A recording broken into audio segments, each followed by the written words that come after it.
Mga anak ko, kung dumating man ang panahon na malalaki na kayo at meron na kayong sariling mundo, sana pilitin mo pa ding umuwi sa bahay at tabihan ako sa pagtulog.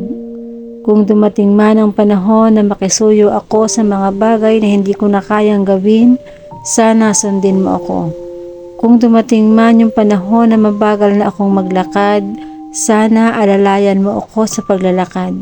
Kung dumating man yung panahon na hirap ko nang bigkasin ang mga salita at di ko masabi ng maayos, sana pilitin mo akong intindihin.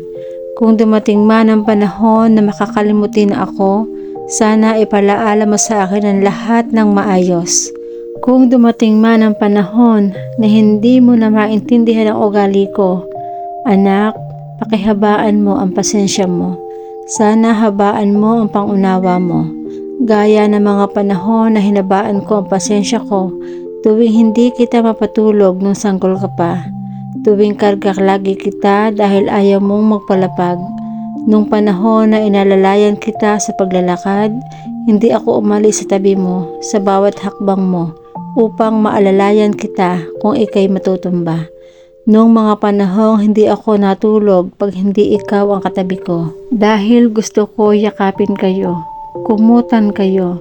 Paggising sa umaga, kayo ang una kong makikita. Noong mga panahon na bulol ka pang magsalita, pero pinipilit kong intindihin at turuan ka ng tama.